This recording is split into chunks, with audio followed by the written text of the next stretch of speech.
the virus attack on the number of the Ukrainian companies, state enterprises, and also not just in Ukraine have taken place, but really, can you explain what that was? It was everywhere in the news. There are of course, we're still counting the damage. Apparently on the 27th of June, there was a malicious update to a piece of software which is popular in Ukraine and which is called MeDoc. It has something to do with financial reporting, I guess. So anyway, a lot of people got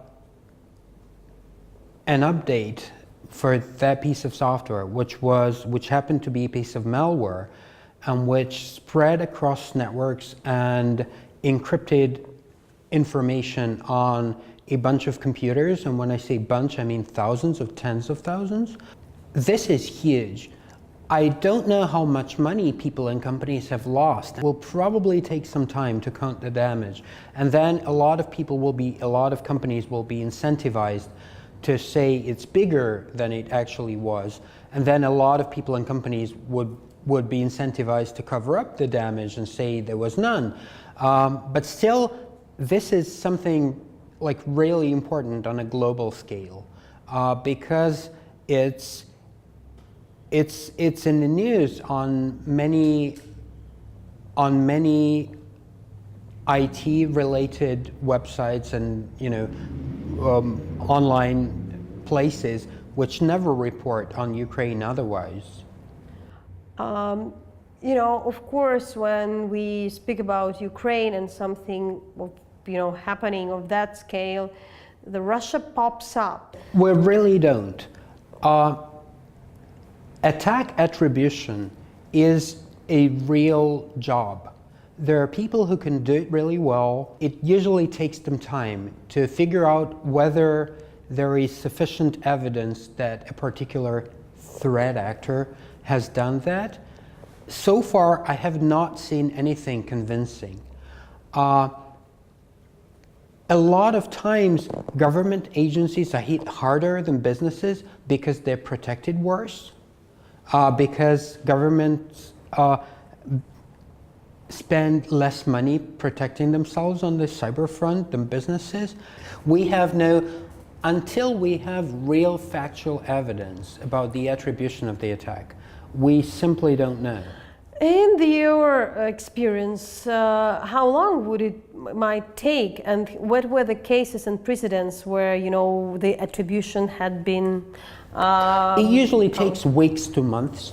It really depends on the political interest of a particular government, but it usually takes, I would say, weeks or a month or maybe several months. But so far, they've only come to some basic factual conclusions, like how does the malware actually spread, or what kind of systems it actually infects, but not the attribution part.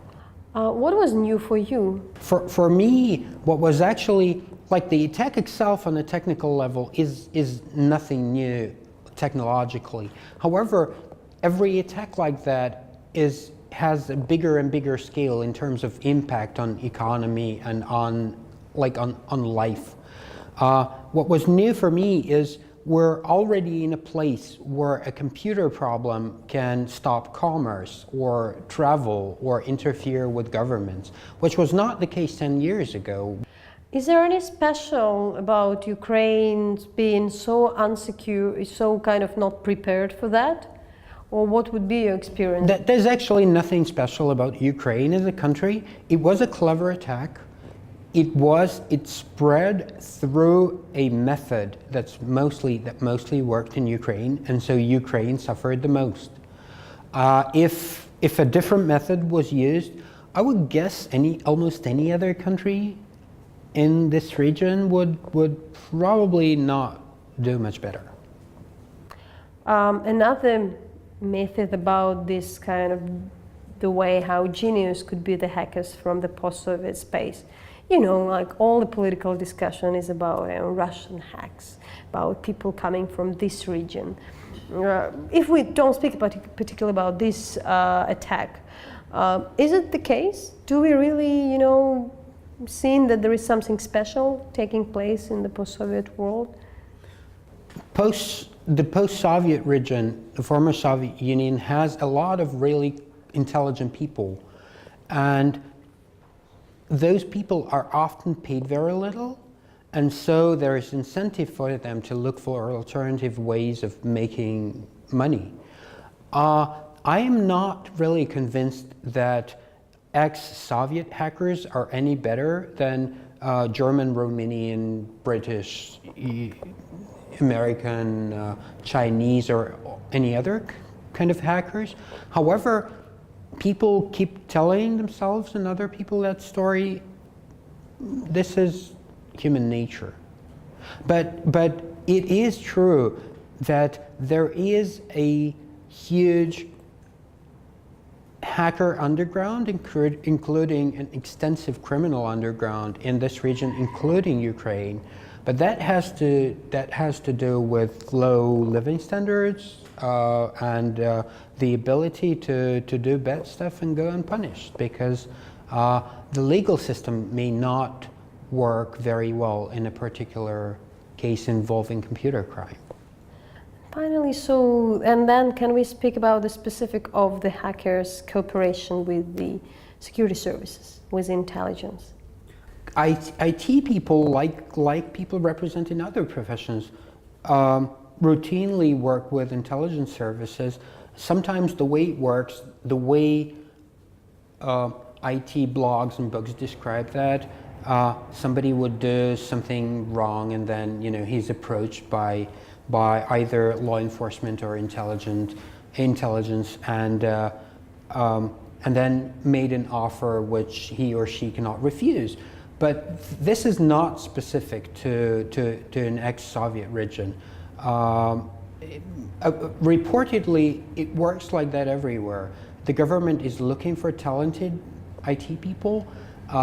Talented IT people usually want a lot of money, which the government cannot afford to pay them. So unless there's a hook, unless something wrong and then they have to cooperate, I would say that governments everywhere are desperately looking for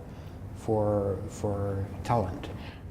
Is there any specific of the hackers' cooperation in the dictatorship? A lot of countries which are not usually associated with democracy, think some countries in Central Asia, still can buy hacking technology and equipment in the open market, because there is an open and legal market, and use it against their citizens, or against the enemies, or against this has become a commercial market. It's a part of modern capitalism, like hacking and surveillance technology and